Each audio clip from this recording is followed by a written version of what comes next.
Hey guys, this is Gaijin Hunter, and tonight we got a lot of news from Famitsu, which is a Japanese publication on Monster Hunter Double Cross. I'm going to be splitting up some of the information in a few videos so that I can get it out fast to you guys, and also so you can choose the one that interests you the most, if not all of them. So in this one, I want to cover all the new monsters, and specifically the new Deviant monsters that I announced today. Now starting out is of course one of the new flagship monsters and the leader, so to say, of the Deviants is the Monday morning Diablos. I'm just joking. Actually, this is roughly translated as the Massacre Demon Diablos, and I think what Capcom was trying to do here was they asked themselves, how do we take the most aggressive, the hardest hitting, and probably the fastest monster in all of Monster Hunter, put everything to the max, and see if hunters can actually deal with it. So apparently they're really playing up how powerful this monster is, and this is going to be the one that's tied to the Gathering Hall story, while the other main monster is going to be tied to the story. So I'm expecting a lot of things from this monster. I think we've seen him in the trailer, so I won't go over all the screenshots here, I'll just show them off. But look at this jump that he does, it's insane. So basically, instead of going into an enraged state because he's enraged by default, so to say, he has what they call sort of like a reckless mode, where he just goes absolutely bonkers and jumps almost like a dolphin in and out of the ground, charging you left and right. And apparently it's going to be almost impossible to find any type of opening to hit him. So I think this is going to be a really fun monster, and I can't wait to kill him with a Prowler. And now we have all the Deviants for the Fated 4. Now in Monster Hunter Cross, or Generations as it was in the West, we had the Deviant for Dinovaldo, or Glavenus. I'm just going to use the Japanese names, just so I don't become inconsistent and confuse all of you. So Dinovaldo had a Deviant in Cross, which was really awesome, called the Hellblade Glavenus. See, there I go. The Hellblade Dinovaldo. Now of course with the addition of G rank, they always add in a few new moves, a few new abilities to make it sort of harder than the high rank version. And here we see a preview of one of its new attacks, which is kind of like an enhanced version of its fire explosion. It's like literally setting half the map on fire. And this is the theme you're going to see with all the Deviants this time, is that instead of trying to come up with a new quirk for them, they're going to be taking a concept that worked really well in the last game, which is, how do I take this monster, take its major like characteristic, and just dial it up to the max? So you're going to see that in the next ones. Okay, Tamamitsune, I'm not hiding it, was my favorite Fated 4 monster from the previous game, and it's probably going to be my favorite Deviant from this game as well. This one is called the Heavenly Eye Tamamitsune. Now it says heavenly, and it sounds like it's really nice and pretty, but it's actually a pretty dark backstory.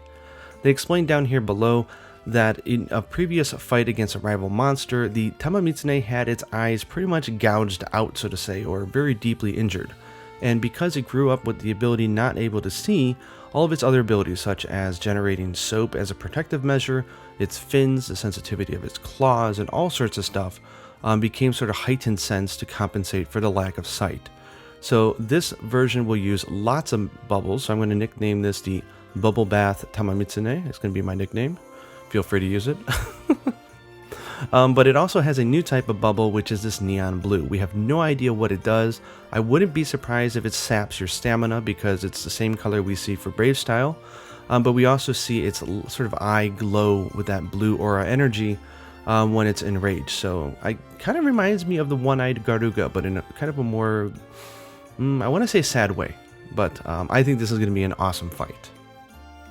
In here, to stop any possible suitor for Akane Tendo, is the Blue Thunder of Monster Hunter Double Cross. Sorry, I'm a big Ranma fan.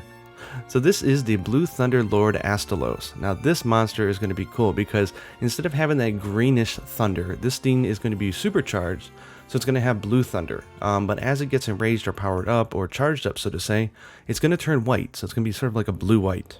One thing to note here is that it's got obviously much more enhanced lightning capabilities, so the thing on its head that conducts electricity is much bigger and much more powerful. So as we see down here, what it can do is almost like the energy blade for the charge blade. It can make almost like an energy sword and literally swipe across the sky and across the map, slicing down any hunters that might be around. I think this is going to be an awesome fight, and I love the color scheme, so I wouldn't doubt if, as long as the skills are good, which they were pretty good in the last game, I think this is going to be a really popular one for armor. And last but certainly not least, our only female monster, so to say, which is Gameth. So this is the sort of like silver, I don't even know how you'd want to translate that, the Silver Ridge, we'll just call it the Silver Ridge Gammoth. So the idea here is that where the original Gammoth was all about snow and getting in your way and being pretty big, this one's going to be really big, really aggressive, really powerful, and now it has the power of deep ice. So this is the type of ice that something like the Snow Lord Lagambi would have used. So if you get hit with this like icy snow, you're not going to be able to move and break out of it for a good few seconds. So I'm going to imagine that they're going to speed this monster up and it's just going to stomp you to death. This has to be one of my favorite monsters to hunt with a Prowler because the size difference and the way that the camera is positioned just make it look even huge, like even bigger. Like it's hilarious. And last but not least, we have another returning monster, which is the Congalala, everyone's favorite farting monster.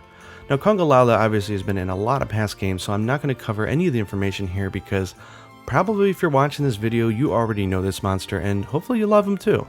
Now one cool thing is Congalala was always really associated in the past games with the jungle map, which is sort of like by the waters.